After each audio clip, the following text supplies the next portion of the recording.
गहरे ज्ञान के समुंदर से क्यों बाहर निकल आए, घमंड रूपी तूफान आने से हमें फिर से समाना है।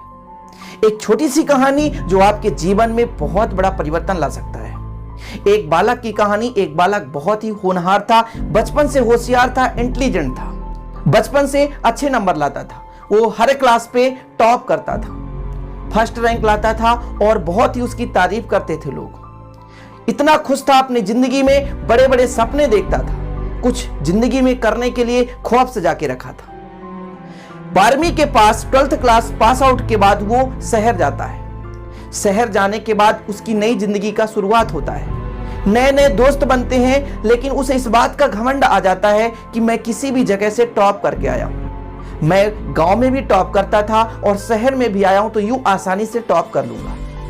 लेकिन वह अपने आदत से मजबूर होता जा रहा था, धीरे धीरे अपनी बुरी आदतों से लिप्त होता जा रहा था। नए नए संगतों के कारण वो पढ़ने के बजाय मूवीज देखना पसंद करने लगा, रेस्टोरेंट में जाकर खाना पसंद करने लगा। इन आदतों के कारण उसकी जो लाइफ है, जहां 80% पढ़ाई करना था वहां 20% पढ़ने लगा, और जहां 20% इंटरटेनमेंट करना था वहां 80% इंटरटेनमेंट करने लगा।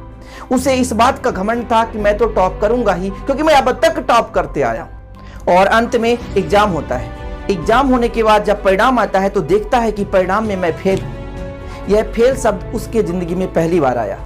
इस फेल शब्द से वह इतना नर्वस हो गया कि अपने आप को कमजोर महसूस करने लगा, क्योंकि जिंदगी में कभी फेल देखा ही नहीं था। हमेशा उसके जीवन में टॉप शब्द मिला, हमेशा टॉप करते आया, हर क्लास में पहला स्थान लाया। लेकिन फेल शब्द से जीवन में इतना वो अस्त व्यस्त हो गया, इतना वो जीवन को नर्वस महसूस करने लगा कि अपने आप को सुसाइड करने तक के लिए सोच लिया। लेकिन तभी वो अपने गुरु को याद करता है, जो बचपन के गुरु थे, और गुरु के पास जाता है और गुरु से अपनी बीती हुई बातों को बताता है। गुरुजी बिल्कुल हंसते मुस्कुराते हुए कहते हैं, कोई बात नहीं बालक, सब कुछ ठीक हो जाएगा। क्योंकि गुरु तो ज्ञानी होते हैं, और जो ज्ञानी व्यक्ति होते हैं हमेशा मुस्कुराते रहते हैं। ठंडी का सीजन था, अंगीठी जल रही थी। गुरुजी बैठे थे, बालक को भी बिठाते हैं और बातों बातों में कहते हैं कि बालक, इस अंगीठी से एक अंगार बाहर निकाल दो। बालक को थोड़ा अफसोस होता है कि ये कौन सा काम है, तो फिर भी गुरुजी की बात मानकर वह अंगीठी से एक अंगार को बाहर निकाल देता है। कुछ समय बाद पुनः गुरुजी कहते हैं कि ये जो बाहर जो कोयला बन चुका है उसको पुनः आग के अंगीठी पर डाल दो। बालक कहता है, ये क्या है गुरुजी, ये तो पहले भी जल रहा था और फिर डाल देंगे फिर जलेगा, तो इसको आप बाहर निकाले क्यों? गुरुजी कहते हैं, बस मैं तुम्हें यही सिखाना चाहता था कि पहले भी आप अपने जीवन के सही रास्ते पे थे और इसी प्रकार से प्रकाशित कर रहे थे अपने आप को, अपने अंदर को।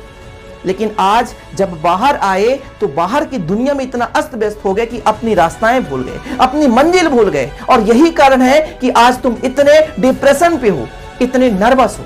अपने आप के अंदर को पहचानो और पुनः उसी रास्ते पर आओ जिस रास्ते पर आप चल रहे थे। निश्चित ही आपको सफलता मिलेगी। इस कहानी से बिल्कुल बालक बिल्कुल समझ गया और अपने जीवन पे पुनः वही काम करने लगा जो करना था।